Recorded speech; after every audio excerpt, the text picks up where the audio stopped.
Okay, since it's 1 minute to go, I think that you can open.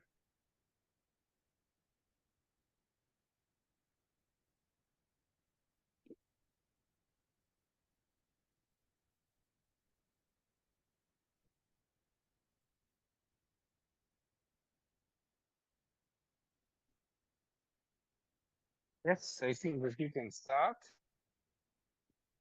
Good morning, good afternoon, good evening to everybody from all around the world.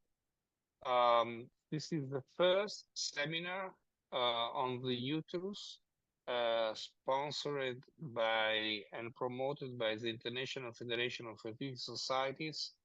Probably you are not aware, but there are 500 people from 39 or 40 countries from all around the world that are connected for this seminar. And for those of you that are not familiar with the International Federation of Fertility Society, just few data to show to you.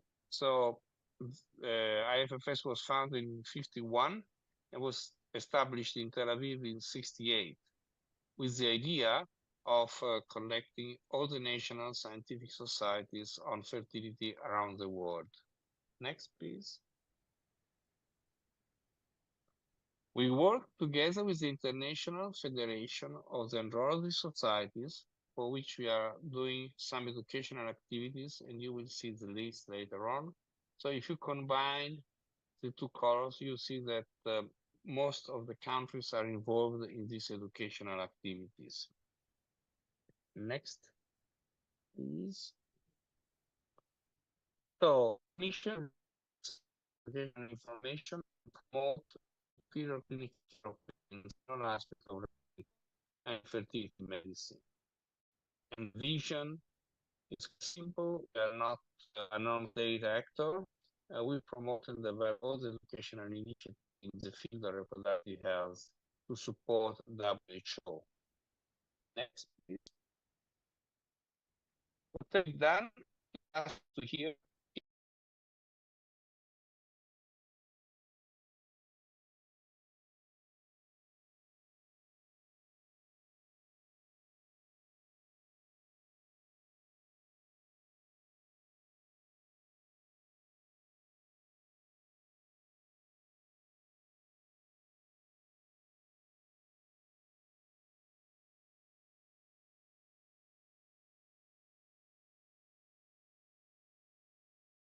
years and 8 healthcare facilities assessment have been done around the world, mainly China, United Emirates, and Africa. Next, please.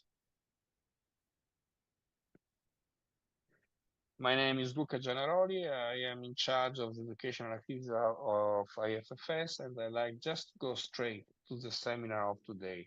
As you are aware, you can find all the information in our website. This is the first seminar of a long series that will last up to October this year, where the uterus is at the center of our seminars. They are open. Of course, each seminar and each speaker are open for questions. So please just write your questions and you will receive an answer at the end of the lecture. So today we're talking about anatomy of the uterus and the cavity with Professor Grigoris Grigbizis. To avoid to waste time on his CV, you can find his CV also in our website. Anyway, Grigoris has been graduated in 84, and in 1993 he specialized in obstetrics and gynecology. He is actually the president of the European Society of Gynecological Endoscopy. He has served and is still serving the European Society of Human Reproduction and Embryology in many activities, and he's also the chair of the department of ONG of Thessaloniki University. So I would like Grigoris to give the mic to you for anatomy of the uterus and the cavity. At the end of the presentation, we will answer to questions. So please, Grigoris. Luca, Thank you very much. Thanks for the invitation. I would like also to congratulate you personally, but also IFFS for this educational series of IFFS. So I will go directly also to my presentation because time matters. I will try just to present, to discuss with all the participants the anatomy of the uterus and the cavity, and we will discuss this from a reproductive point of view. I don't have any commercial interest to declare, apart from my scientific ones. As everybody knows, uterus is a key organ in implantation and the evolution of pregnancy. Of course, if we are speaking about fertility or infertility, we have the ovarian factor, we have the tubal factor, but I think that uterine factor is also very important, and a collaboration between these factors is crucial to achieve a pregnancy. And when we are speaking especially for IVF, it seems that the successful embryo implantation needs a well-functioning endometrium and a normal healthy embryo. But endometrium and the cavity is important, and if one of them is impaired or is hampered, then we have, a decreased implantation rate, or we have a failed implantation.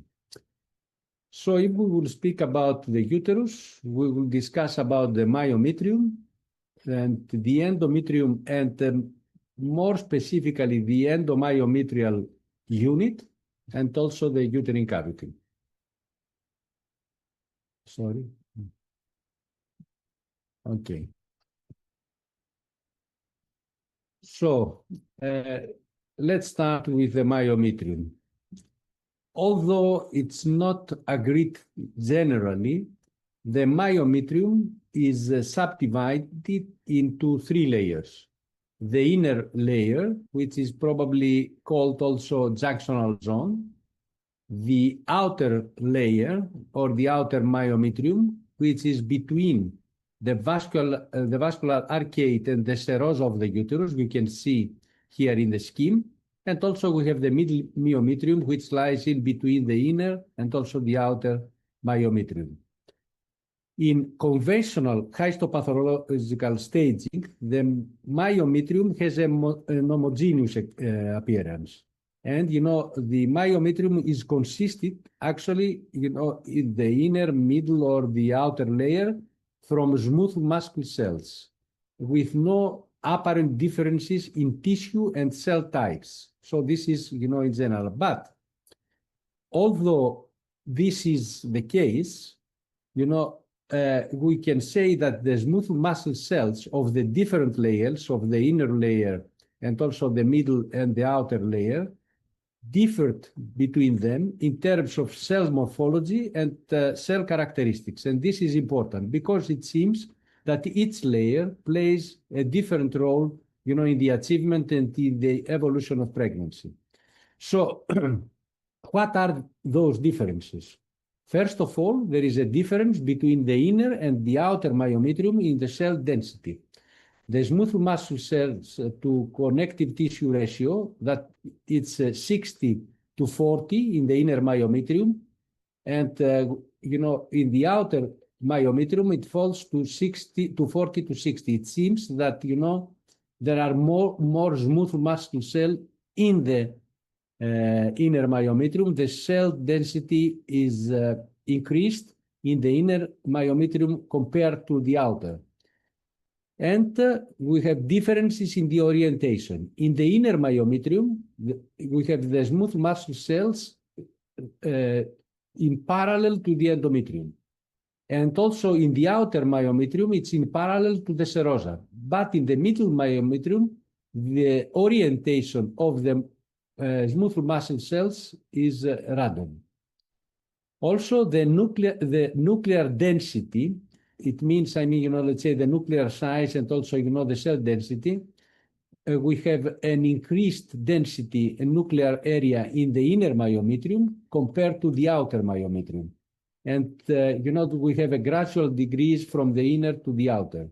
And also, if we see the smooth muscle cells looking to their differentiation, the inner myometrium has non-differentiated smooth muscle cells, whereas in the outer myometrium, the smooth muscle cells are terminally differentiated. That means that those differences have, differences also in the function of those two different parts. And another important issue is that we have an expression of the estrogen and progesterone receptors in the inner myometrium, whereas in the outer myometrium, we don't have those receptors. And, we have cyclic changes in the inner myometrium, in parallel to those, of the endometrium. And this is why, that embryologically, it seems that, the inner myometrium and also the endometrium have, the same origin. It seems that they have the same origin from the malarial ducts. The inner myometrium seems to be, more functional for the implantation, more functional, in the achievement of pregnancy, and this is important. Another thing is that the inner myometrium contributes to the contractility of, the uterus. And in the follicular phase, we have contractions from the cervix to the fundus, facilitating the sperm transport and promoting in this way the pregnancy, whereas the contractile frequency and amplitude of the inner myometrium decreases in the luteal phase, and this seems teleologically to be related to embryo transport or implantation in the uterine cavity. So you see that the inner myometrium plays also a role in the achievement of pregnancy in terms of contractility. So the other anatomical interesting unit of the uterus is the endometrium in the endomyometrial unit. You know that endometrium is in direct contact with the inner myometrium. And it's not only that, it's probably the only mucosal muscle interface in the body that lacks basal lamina. So the glands are in direct contact with the inner myometrium. And this is important. There are some new data concerning the 3D structure of the endometrium. And although in the past we were thinking that, there are some glands directly from the endometrial cavity to straight, to the myometrium, it seems that the endometrial glands form a plexus structure within the lower basalis layer of the endometrium. And the glands became columnar as they approached the upper layer. This plexus actually, is in the basal layer of the endometrium and is preserved in the menstrual site and actually is responsible for the regeneration of the endometrium.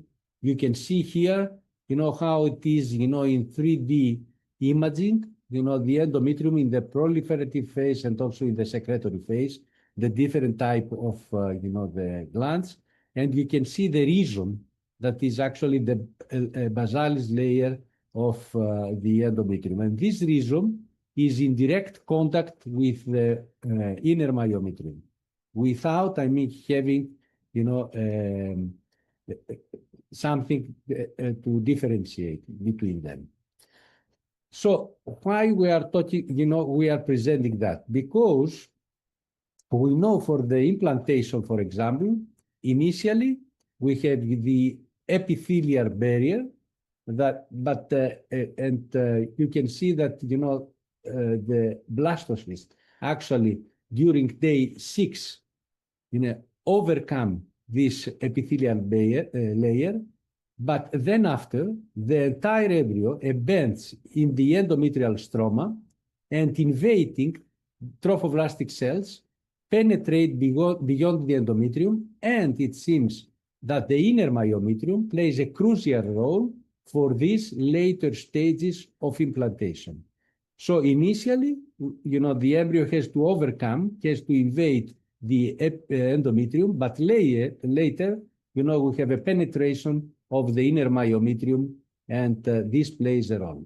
Here you can see that, the embryo embeds in the endometrial stroma, in the first days of implantation, around the expected period, 14 days after implantation, the trophoblast cells start penetrating the inner myometrium. And, you can see, 24 days after and 6 weeks after, that actually it seems that the uterus controls within the inner myometrium, the implantation, and also the invasiveness of the trophoblast. This is why we are thinking that the endomyometrial unit, having the two different parts, anatomical parts, the endometrium and also the inner myometrium plays a crucial role. Just, let's take as an example the case of adenomyosis. What we have in adenomyosis, we can see here from the study of Yamagaki, published in Science 2021. So we have the normal endometrium with a region in the basal layer, whereas if you have adenomyosis, you have endometrial glands present within the myometrium, and also, having a network there, and this network is as a colony within the myometrium. And this, as far as the inner myometrium and the endometrium plays a role in implantation, has as a result impaired implantation and, of course, evolution of pregnancy. Those are some clinical data, and you can see that according to the study of Bourdon, published in Human Reproduction, so the presence of adenomyosis, and especially high signal density spots, those spots are actually corresponding with endometrial glands within the myometrium. So these are those spots. And, the presence of those spots of glands within the myometrium, the inner myometrium, has a negative impact on live birth rates. And, it seems that in women with endometriosis, the important factor is the coexistence of adenomyosis. Those are also some other clinical data from a review of Yuns and Tulandi. And if you have adenomyosis, you can expect a 30% decrease in the achievement of pregnancy, and also in the evolution of pregnancy, you have a twofold increase, in the likelihood of miscarriage. So you can see that differences, in endomyometrial unit plays a crucial role. But not only, adenomyosis is an example. It's the same with myomas and so on. So let's go to the next, which is the uterus and the uterine cavity morphometric characteristics. So first, some, general comments. The uterine anatomical characteristics are characterized by changes in the ratio between the cervix versus the uterine body, starting from the childhood to adolescence and later to the reproductive period. So, we don't have the same anatomy, the same anatomical characteristics of the uterus in the different periods of the woman's life. And also we have changes in the size and the shape during the reproductive age. So this creates a question, where are the borders between the normal and abnormal uterus in cases, for example, of congenital anomalies? This is what we will try to answer. Apart from that, uterus per se has a plasticity, and this plasticity is, related to, the expression of the Hox genes. We know that the Hox genes play a crucial role in embryogenesis of the female genital tract. Those genes are, expressed, in the adult life. And of course, they play a crucial role in the achievement of pregnancy, in the implantation. But apart from that, As far as we, those are expressed, let's say in the adult life, their expression might play a role, let's say in the anatomy of the uterus. For example, there are differences, in the uterus, in the adult life. Sometimes we have, dysmorphic uterus, and it seems that the Fox genes might play a role. So this is the evolution of the uterus throughout the years. So in childhood, this is how the uterus looks like. You have, the same ratio of corpus and the cervix, and we have a cavity which is luminal. Then, during adolescence, we have also an increased rate between the cervix and the corpus. And we have the uterine cavity starts to be triangular, but not really. And then this is how the uterus looks like, in the adult life. So this is something that we have to have in our mind, when we are speaking about uterine anatomy. But as far as we are speaking about fertility, we have to focus mainly on the reproductive age. There is a very nice study by the Belgium group of I.I.R.G, published in Ultrasound Obstetrics and Gynecology. And what they did, they just measure, the uterine dimensions throughout the different ages in 1,000 women. So you can see that the uterus length is not the same throughout the years. We have an increase from the age of 20 until the age of 42, and then we have a decrease, not sometimes related also, to the menstrual, activity. And also gravidity seems to play a crucial role, in the uterine dimensions. You can see how the number of pregnancies differentiate, the uterine length. So the uterine dimensions are not the same throughout the years. And there is another thing from this study. The uterus seems to become more round, with the age. And the length to width ratio decreased from 1.9 almost to 1.4, later, during 40s. So if we consider that the best fertility is around the age when the woman is 22, it might be, that the golden proportion, the golden ratio between the length and, the width might be around 1.6. So this is something that we have to have into our mind. So those are observations from this group. But this is, where we are, let's say, what are the differences throughout the age. So when we are speaking about the morphometric characteristics of the uterus, it's important, to know for what we are speaking about. So for me, there is a very important, I think, of extremely value study published recently by Marco Gergolek in Fertility Sterility. So what this, group, this is a collaboration between different departments, and they collected data from 4,050 women, something like that. The mean age of the woman of this, study is around 26. So we are almost here. And they measure everything. So they prepare how a normal uterus looks like at the age of 26. You can see, here. So you can see that, it's the uterine cavity has a triangular morphology, and we have a very small indentation, in the middle of 1.7.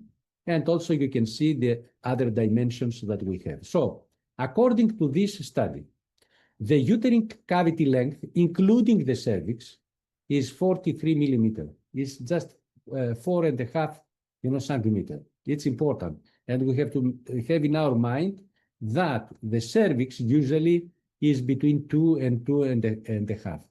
So it means that the uterine cavity length, the pure uterine cavity length, is around 2, let's say, to 3, less than 3 centimeter by me.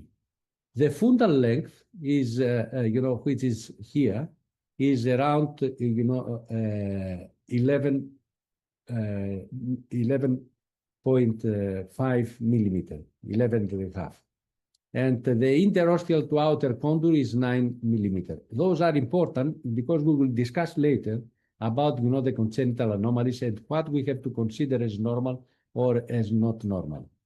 So the lateral wall thickness, they measured this and it was, 14.5 millimeter, and the anterior and posterior wall thickness is 12.5 millimeter. So this is something that we have to have in our mind. No. So this is, then we have to go to the abnormality. What we have to consider, as normal, we know that, from those studies, and what we have to consider as abnormal. You can see the European classification, and in the first class, we have the dysmorphic uterus with changes in the shape of the uterine cavity. And in the second class, we have the septate uterus. According to the European classification, it's more than 50% of the uterine wall thickness. We will see the other definitions. I will not stay into others. You can go to the publication to see what is what. So if we have a uterine anomaly, mainly a septate uterus, what we expect, this is, from our systematic review that we published in LBM Online, we expect a 15% decrease in the achievement of pregnancy, a 2 to 3-fold increase in the miscarriage and preterm delivery rates, and we have an increased intrauterine growth retardation and perinatal mortality.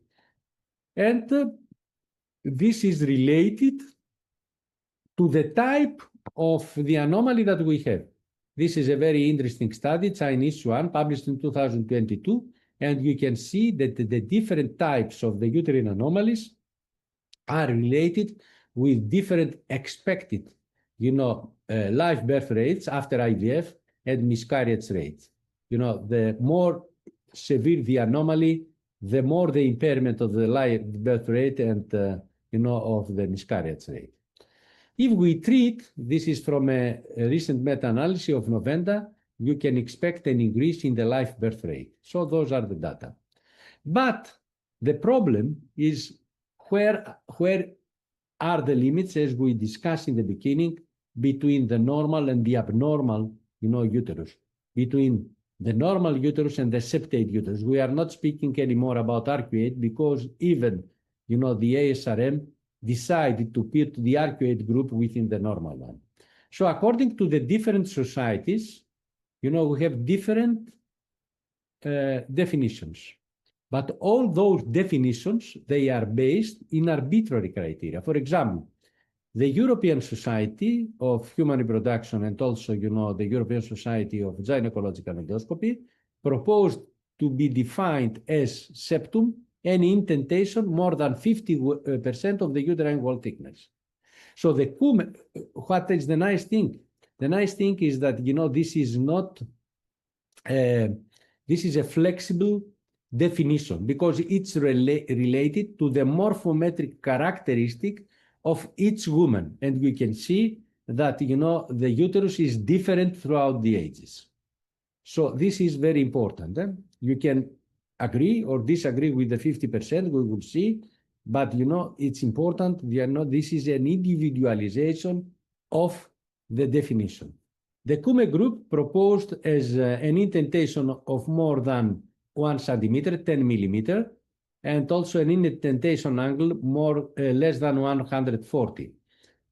So 2 parameters, or 100%, 110 more than, let's say the uterine wall thickness. You have to remember, for example, that according, to the measurements of the Gergolet study, the uterine cavity length, it's around, let's say, 2.5 or 3 centimeter. Not sure about 3. So it seems that it's more than 1/3 of the cavity, according to this, and it's the same with the I.I.R.M. So you have to consider as abnormality what is more than 1/3 of the cavity. And you can see for dysmorphic uterus, the different criteria proposed to define, the dysmorphic, the T-shaped uterus, more than 7 millimeter in the lateral indentation, and also, the angle and so on. And what are the criteria also of Y-shaped uterus. So, but those are arbitrary, as I told you, definitions. This is another proposal to define, the dysmorphic uterus, the T-shaped uterus. But, I think that, it's interesting to see what are the data, from consider the septum and the indentation from the I.I.R.G study. This is the study of Gergole. So as I told you before, the fetal thickness was found to be 11.5 millimeters. A normal fundal indentation, this is, let's say, the medium, the mean is 1.5. And if you have to see the 19th percentile is around 5 millimeter, and 5th percentile 7 millimeter. So the 7 millimeter, which is above the 19th percentile, is very close, to the I.I.R.G classification, because usually, the fundal thickness is around 20. It means that more than 6. So it seems that the way probably to define abnormality is to see what are the normal morphometric characteristics and what exists, what exceeds, the 95 percentile. It should be considered probably as abnormal. So, just to conclude, myometrium is consisted of smooth muscle cells, but their morphology and characteristics are different in the inner and outer layer, indicating a different functional role. The endometrium is in direct contact with the inner myometrium, lacking a basal lamina, and the endometrial glands have a plexus structure like a rhizome in the lower basalis layer. The endomyometrial unit, the inner myometrium together with the endometrium, has a crucial role in implantation and in the evolution of pregnancy, and this is important from a functional point of view, looking to the anatomy. Uterus and uterine cavity dimensions are characterized by dynamic morphometric changes and plasticity throughout the woman's life, and uterine cavity morphology seems also to play a key role in the achievement and the evolution of pregnancy.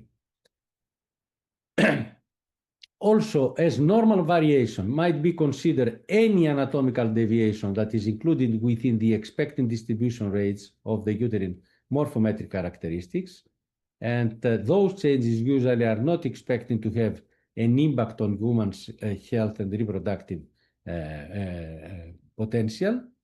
And abnormal uterus should be considered any uterus having changes of its histological consistency, as we present, for example, in adenomyosis, and also of its morphometric characteristics that exceeds that of the normal variation, and those changes might have an impact on women's health and quality of life, as well as on reproductive function. Thank you very much. Thank you very much, Grigoris. It's very, very, very fascinating to go back to anatomy and physiology. So really, thank you very much. I think that refresh our minds when we approach surgically or by ART this organ. If there is any question, please just write your question in the chat or in question and answer. While this is going to happen, I'd like to welcome some colleagues from different countries, for instance, from Nepal. We just had somebody. And we have some thanks for you, Grigoris, for your lecture. Thank you. And up to now, only thanks. That's too much. Try to tease him. Okay, here there is a question for you. Removing any septum, is there any chance to come back? Probably there is the question is related to some reports that they are speaking about the reformation of the septum. So actually, as I told you, there is a plasticity of the uterus, and sometimes, if you go again, I mean, 1 month or 2 months after, I mean, the uterine reception, the uterine incision, uterine septum incision, you can see that there is still a small septum that needs probably to be treated again. But this is related probably, to the fact that during the operation, we have an increase in the uterine pressure. So this means that what we are looking during the operation or just after the operation is not the reality. So the information is actually, the fact that the uterus is coming back, I mean, to normal, contraction. And this is why we observe this reformation of the septum, and also the fact that sometimes we are not going too far because, we are trying to avoid, to penetrate the uterus. So it's a good idea always, I mean, let's say, to go back and to make an ultrasound 2 or 3 months after the operation, and if there is something that to correct, again. It's a nice thing not to go too far from the beginning, and also, to check afterwards, where you are. Thank you, Grigoris. This is interesting, and probably due to the time, it will also be the last question for you. Even if there are some colleagues that have their hand raised. So the question is, I'm patient with Asherman syndrome, and I would like to understand how the lower growth of the endometrium is impacting the pregnancy and how this can be treated. Before you make a short answer to this question, I like to remind to these colleagues or patient or whatever that there are seminars specifically designed on this topic in this series. Grigoris, a sort of abstract. Actually, the problem, yeah, very. So the problem with the Asherman syndrome is that, we have destruction of the basal layer, of the endometrium at the point, of the adhesions. And it's very difficult to have a regeneration of those, basal layers. Sometimes, I mean, the basal layer nearby, the rhizome nearby, I mean, they cover also, the site of the adhesions, but this is not always the case. So there are not actually, very successful treatment modalities on that. We have to cut the adhesions, and then we can see if, we have a regeneration of the endometrium at that site. They tried also, PRP and other things, but, I don't think that we have an evidence that those are working up to now. Thank you, Grigoris. Again, those of you that has a hand raised, please just write the question, and we see if at the end of the lecture of Barbara Lawrence, we can also accommodate your question. Since we are a little bit late, few words about Laura, but you can see her CV wherever you like. She is the scientific director of the I.I.R.G fertility clinics in the Emirates. She is from Germany. She has been graduated in Germany, and she is mainly interested as an expert in fertility preservation before cytotoxic therapy in women with malignant disease and fertility preservation for those undergoing cancer. She has a PhD, and she also has special interest in treatment of individualization of luteal phase support. He is author and co-author of more than 110 papers, so it's better that tonight you go back and you read at least 50 of them. And Barbara, very good. The mic is yours. So if we can have the slides of Barbara. Okay, you do by yourself. Good. Yes, I will do by myself. Okay, dear Luca, thank you very much for your kind introduction. And honestly, I don't expect anyone to read all the papers. But I think always that looking deeper into things is like a kind of salt in the soup, what we are having when we are doing ART treatments. Also, it makes us often helps us to understand things better and also to treat our patients better. So, I mean, we have heard a very nice presentation about the more important part or whatever, so the part which will carry is the baby. So I'm now more about the cervix, and I'll go a little bit more into the pathology of a cervix and what we are seeing nowadays, especially when we are treating patients with infertility. So, I mean, you have, as said, had a very nice presentation about the corpus. So looking at the cervix, I mean, anatomically, we'll have the internal os, we'll have the external os connecting the endocervical channel. And we know, especially for reproduction, so this is the entry port for the sperm. And also we know because of the hormonal changes that usually only during the fertile days, because of the changes in the hormones, the sperm will be able to enter the cavity itself. And why we have such like a mucus is, of course, because there's more or less a direct connection between the outer world, which is like the vagina, and the inner world, the abdomen, because this could go through the cervix, the cavities, the tubes. So, of course, the body needs to have a kind of a protection system to make sure that not each and every infection of the vagina will lead to a severe intra-abdominal infection. And also we know that this is important for conception, because if the sperm will not be able to penetrate the mucus properly, so there is no chance for a pregnancy. So, but as said, so let's focus a little bit on what is the pathology nowadays of the cervix. And one of the important part of what we are seeing more and more is what we call an isthmocele. So especially when we have now the better ultrasound machines with a high resolution, if you look closely, and this is something which I really would recommend, so if you have the uterus and you know that a woman had a C-section, just really have a look at the area where the C-section was performed, because if you do not look closely, you might not miss a bigger one, but you might miss a smaller one. And even here, so for example, here you can see that there's like this area which is a C-scar. So we just see that the myometrium is changed. So originally this definition of the isthmocele was to have like a triangular and echogenic area in the presumed site of the C-section. However, when we are looking in reality, we see many different shapes and forms and sizes.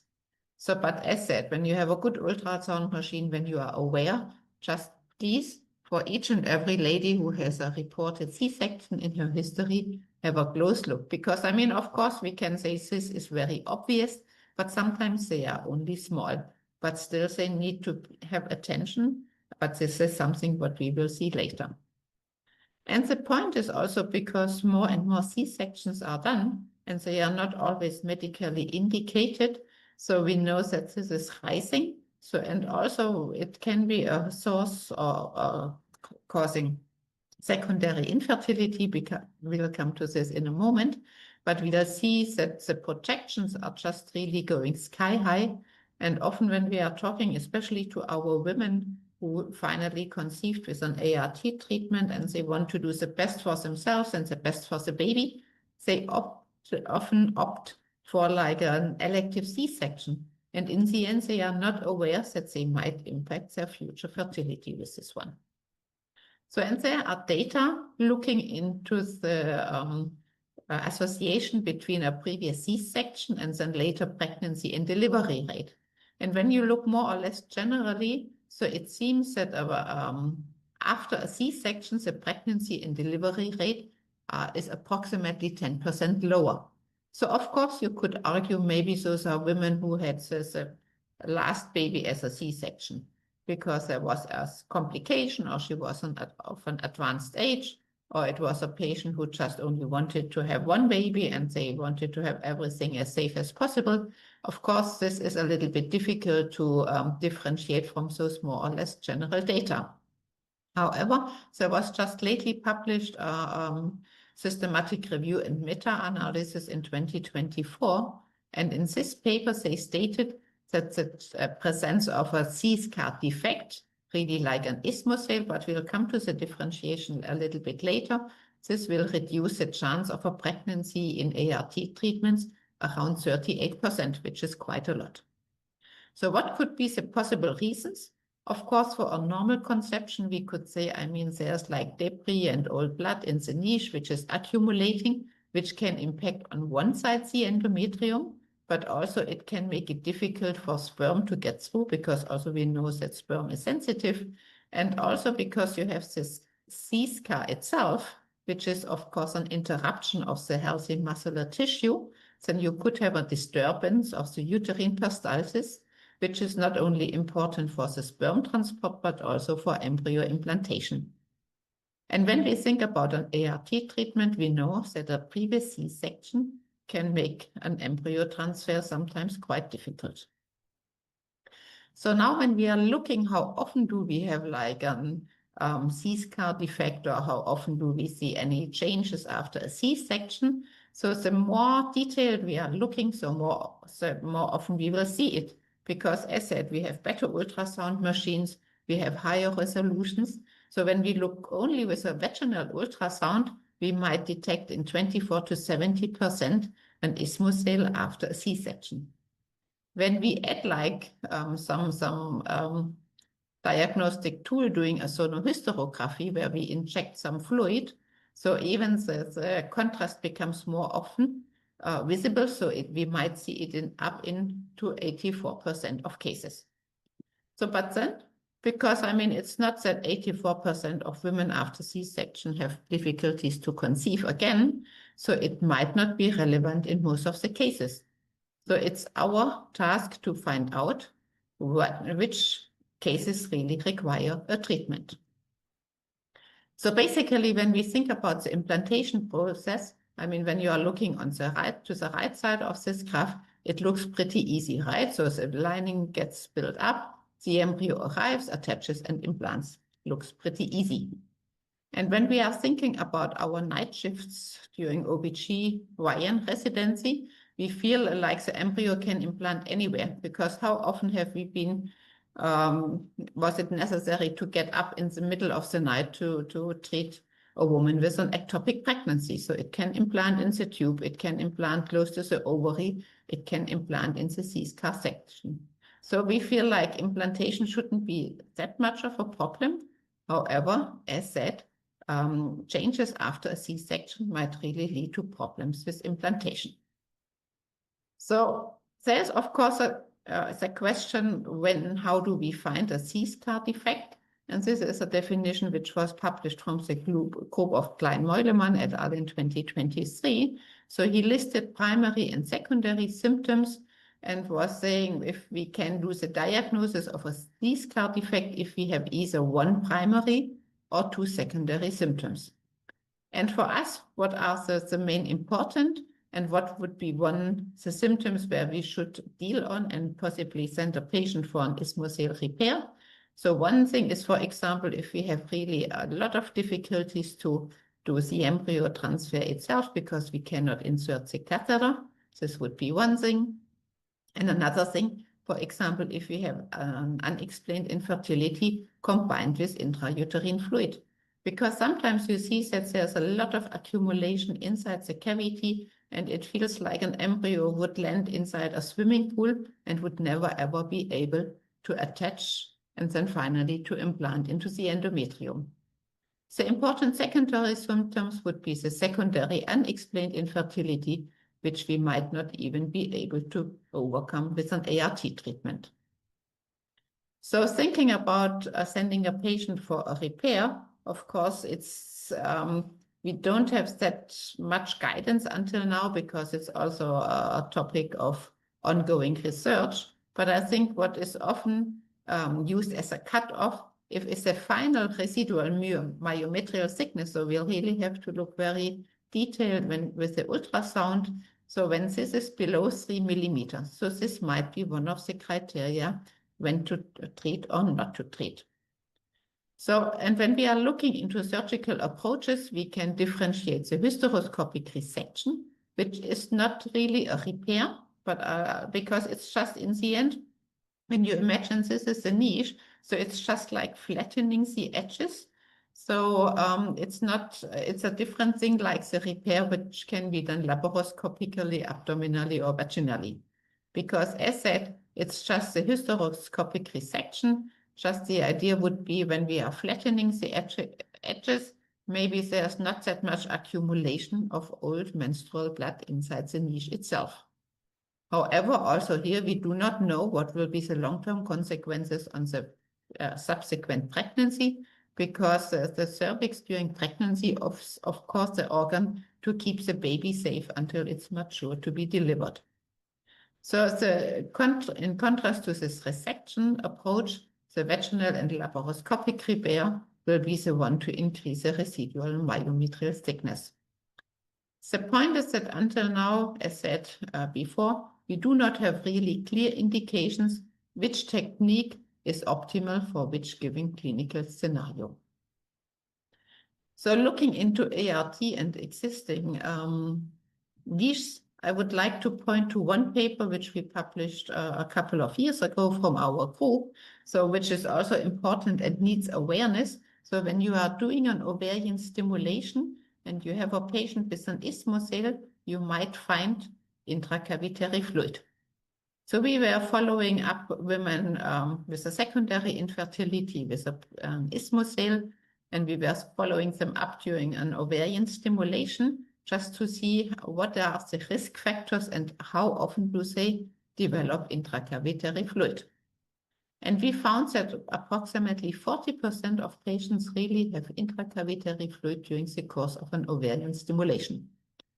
And the risk factors for this development of the intracavitary fluid was, of course, the size of the isthmocele. So the deeper and the bigger, the more often we found fluid in the cavity. And then also what was important was the distance between the isthmocele itself and the outer external os. So we were measuring outer external os to the isthmocele, and the higher up in the fundus the C-section was done, the more likely that we had intracavitary fluid. Because sometimes when you follow up women, you are astonished to see in which, let's say, position a C-section was finally performed. Then, of course, it was associated with the number of children delivered and number of previous C-sections. This goes often parallel because usually after 2 C-sections, no one else will anymore do a vaginal delivery. And here in the UIA, we see a lot of women who have 3, 4, 5 C-sections. So this is another study which was coming out of our group where we were looking what would be the impact of the intracavitary fluid on a subsequent frozen embryo transfer. So because I have shown you the data from Vitaliano et al., who was from the meta-analysis saying we have like a 40% reduction of a chance of a pregnancy. So we did not really confirm this data, but also we'll have to say what we did in this study, we were looking into our euploid frozen embryo transfers. And those had been patients who had during stimulation fluid in the cavity, but then at the time of the frozen embryo transfer, there was no fluid in the cavity. Because when we see fluid in the cavity, we do not do any embryo transfer. So we have seen it related to the presence of mucus on the embryo transfer catheter, BMI, embryo quality, and also the HRT cycles. Those had been the factors which reduced the chance of a pregnancy. Now, one point more what I want to address is the difficulty of an embryo transfer. And usually, I mean, we know that the difficulty is to pass through the inner cervical os. Here it looks pretty easy, so the speculum and this catheter goes in quite smoothly, and this is the point where we want to drop the embryo. So again, here it was seen with a systematic review and meta-analysis, so that a difficult embryo transfer is reducing the chance of a pregnancy. And I think it's quite clear, so when you have a difficult embryo transfer, you have to manipulate. So you might have to dilatate, maybe there's a bleeding, there will be for sure more contractions as a reaction of the uterus to the manipulation, what we are doing. And one of the difficult things is really to know whether an embryo transfer might be difficult or not, because you look at a patient, she is slim, you see the cervix nicely, and still you cannot enter. So one limitation of this meta-analysis was that there was no unique definition of a difficult embryo transfer. So in our clinic, we are defining a difficult embryo transfer when, in case we need any additional instrumentation. What was interesting in this meta-analysis was that the effect of the difficult embryo transfer on the outcome was independent of the clinic success rate and also independent of the frequency of a difficult embryo transfer at all, which means it didn't matter if a clinic success rate was good or bad. It didn't matter whether they had a lot or only a few number of difficult embryos transfer. So this effect that a difficult embryo transfer will reduce the chance of a pregnancy was seen in all of those cases. So of course it would be nice to anticipate it better because, as previously mentioned, it's not always easy to get an idea which might be difficult, which might not be difficult. And that's another study coming out of our group where we were looking into developing an I.I.R.G embryo transfer screening tool. So the idea was just to look at some easy diagnostic criteria which we could access at the time of the oocyte retrieval, where a patient is relaxed, where we do a scan anyway, and to see which of those parameters might give us a better hint when we can then subsequently expect a difficult embryo transfer. So those had been the parameters. So we were looking into BMI because usually we think if a patient is more overweight or obese, it might be more difficult. Then also what was the cervical position? So you put in the speculum, you look at the cervix, do you see it quite nicely or is it even difficult to see the cervix at all? Because I mean, this will be the entry point for your embryo transfer catheter. Then how does your external ostium looks like? Is it very wide? Is it like a pinpoint? You might need anyway any additional instrument just to make it wider, to make your embryo transfer catheter be able to pass through. Have a look at your cervical channel with the ultrasound. So if it's really straight or if it's already like distorted. Then what's about the history? So usually we assume when a woman had a previous vaginal history, vaginal delivery, then already the cervical channel is a little bit widened. Or did she never delivered? Or did she deliver only with a C-section or has an isthmosale, which could, as mentioned before, increase the difficulty of an embryo transfer?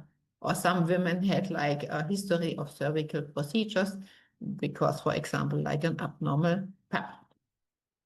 So, and what was interesting, so usually you would expect in women with a higher BMI, it might be more difficult, but this was not a factor what we found. And also the external os is not that important. So we have seen that we have a higher risk or can anticipate more difficult embryo transfers when it's difficult already to see your cervix when you do the speculum examination. So if you cannot see the cervical channel straight when you do your ultrasound, and usually also when you had like previous C-section without a vaginal delivery. And I think each and every one of us knows when we are doing an embryo transfer. So usually when we insert the catheter, the first part usually is easy, but often we get stuck when we want to pass the inner cervical os. So what would we do if we anticipate a difficult embryo transfer or if a patient had a previous difficult embryo transfer? This is a paper which is published like 20 years ago. So during this time, of course, it was mainly fresh embryo transfers.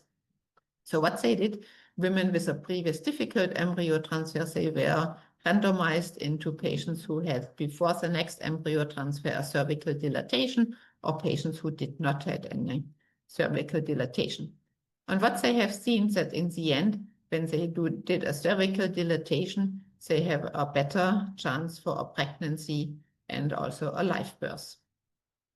So as said, the difficulty usually starts at the internal os, and this is also the place where we cannot see the tip of the catheter anymore. We'll have to follow like with the abdominal ultrasound to see where we are going, and just only our skills and our tactical feeling to go through smoothly. And as said here, they've seen an improvement after a cervical dilatation.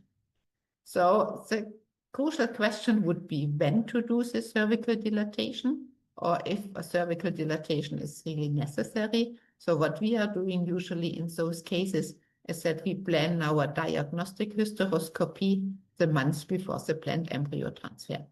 And I think with a lot of freeze-all cycles, it's easier also to plan.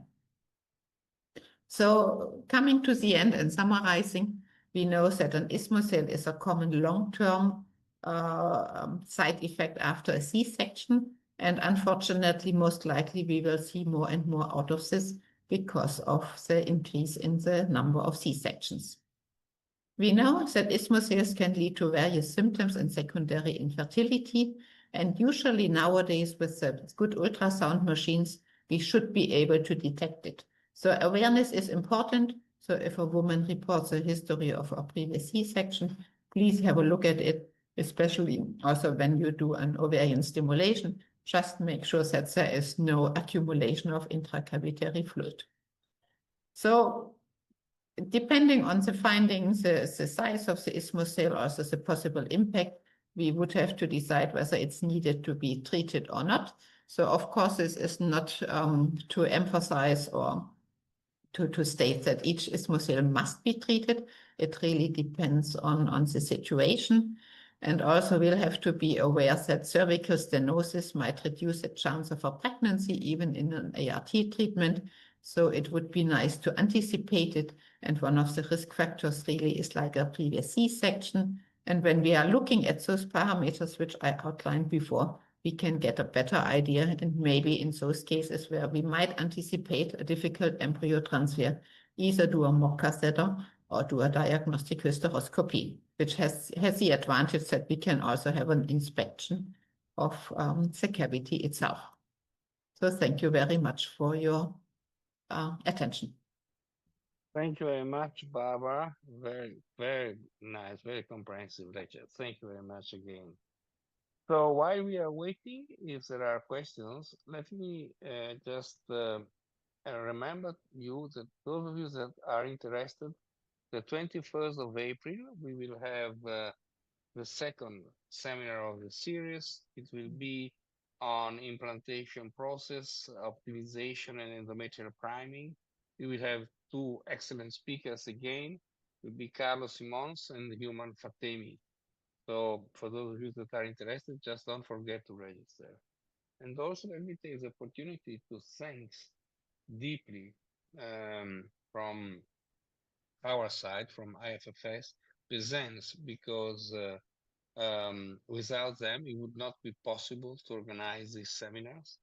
And what I really appreciate very much is that we, as IFFS, Barbara and myself that organized this series, were completely free to choose the topics and completely free to choose the speakers. So it was a real unrestricted grant from our sponsor.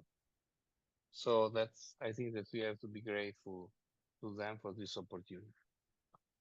There are questions that we can read on the second lecture. I cannot see the hands on, so maybe the secretary can either show us or read the question, because I cannot do from here. While we are waiting, Grigoris, do you have anything that you would like to comment or to add? No, it's okay for me.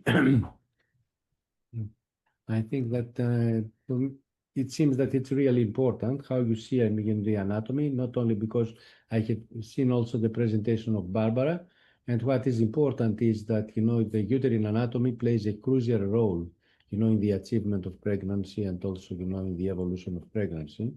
And the different types of pathology might affect, our efforts to achieve a pregnancy through IVF. For example, you have seen about the cervix. What is the role of isthmocele, which is something quite new, stenosis. We don't have, to forget that uterus is a key organ, in the achievement of pregnancy. And women, they put a lot of efforts. Of course, embryo is very important also as a factor, but don't underestimate, the uterus. So look into that. I mean, this is. I think also what we would have, maybe we would have to work a little bit more on our obstetric colleagues to try to reduce the number of C-sections. Because I think, I mean, it's a two-sided sword, how you can say. Of course, on one side, women often feel like safe. They feel like it's the maximum what is done for the health of the children. So there's no risk for any complications during the delivery itself. But in the end, I think especially in women who had difficulties to conceive, so they are not aware that maybe a C-section could even make it for them more difficult to get pregnant. So, and sometimes I'm not sure whether this is a problem of the ismosale is also discussed on obstetrical conferences. And then, of course, it's again, I also understand the obstetric colleagues, it's sometimes, again, difficult to discuss with patients because patients come and just are asking for an elective C-section, just to convince them not to go for an elective C-section. Because just also regarding the future fertility, I think it would be also important to spread a bit more about this side effect. I agree. I also would like to add, before I read the question for you, Laura, that I remember when I was a registrar, when I was anyway specialized I was doing obstetrics, that we were taught to search very cautiously, layer after layer, the uterus after the cesarean section. Now is more and more frequent to have only one suture, one step, and I'm wondering if this is also not increasing the risk of ismocele. I mean, the suture of the uterus now looks like something that it has to be done as quick as possible for some reason that is not clear to me. I don't know what do you think, Laura, or regardless of this, maybe. Yeah, I think that it's important. The way that we repair the uterine wall is really very important. And also, where you will make the incision, because, in the past, there was a tendency to make the incision as lower as you can, just in the cervix. But my feeling is that we have to avoid, let's say the cervix, and we have to do it in the isthmus level, I mean, of the uterus. And there you have to repair, with two, at least, lines of sutures. So this is important. And it seems that there's a reduction. Of course, an effort could be done just to have lower cesarean section rates, but on the other hand, we have to take care how we repair the uterus during the cesarean section. Yeah, I mean, of course, I think it would be also difficult to have really like a randomized control comparing two suturing mechanisms. Because I mean, when I remember the time from the obstetric, I mean, the point is even when you suture it in 2 layers, of course, because the uterus is shrinking so much, maybe even after 2 days, if you suture in 2 layers, so all the sutures are like a kind of loose already, because the uterus is like contracting more and more. So even if you had put the sutures nicely and tight, so still with this involvement of the uterus, it might still become like more open and wide and loose. But I think one of the things which makes sense to me is that also a retroverted uterus is coming along with a higher risk for development of ismocele, because I think in the end, when you have this retroverted uterus, you suture, and then of course the sutures most likely become even more loose because already of the position of the uterus. Okay, thanks. There is a question for you, Laura. It says, it's Barbara, not Laura. Sorry, Barbara. Yes. Sorry about that. Yeah, is endometrial liquid is a challenge in some rare patients. Could it be related, a part of ismocele, prior myomectomy? Yes, I think also. I mean, I think everything what like harms the continuity of the endometrium could be a reason. especially also when you do a myomectomy. Now, maybe for fibroid, which is going through all of the layers of the myometrium, and you'll have to open it widely, then you most likely will see a similar situation like when you are doing a C-section. So, but what is interesting, so when we see patients with an isthmocele and liquid in the cavity during ovarian stimulation, and when we counsel them for the frozen embryo transfer or the endometrial preparation, we also see a higher probability of having intracavitary fluid in an HRT cycle. So then often, depending, of course, it depends on the patient's characteristics, but when we see like intracavitary fluid in an HRT cycle, and we could switch to a natural cycle, then our advice is to do a natural cycle first before we recommend an isthmocele repair, because also isthmocele repair doesn't always solve the problem. Very good. Thank you. It seems that everything that is related, I'm sorry, to hypervascularization within the endometrial cavity and, fibrotic tissue, that's, what we have in cesarean section and in some cases of myomectomy. That might be a cause of an inflammatory reaction that, has a consequence, the liquid within the cavity, and also, let's say a different situation there, concerning implantation. Yeah. So I don't see any other question, and at this point, I would like to close this first webinar on the uterus. Thanking very much, Barbara, Grigoris, and the central office for having organized technically very, very nicely the session. And please don't forget next step, that will be the 24th of April, physiology replantation with Carlos Simon and Human Fatemi. You will also receive, if you wish to have your certificate, you will also receive a brief questionnaire. So please complete it and send to us, and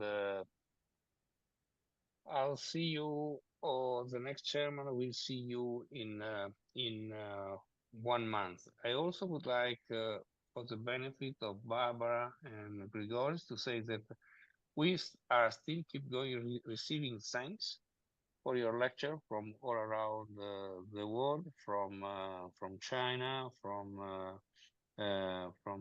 Turkish, from Italy, from different countries. So the thanks for your lectures. And I also, on behalf of IFFS, like to thank both of you once again. See you soon. Thank you. Bye-bye. Thank you very much. Bye-bye. Bye-bye.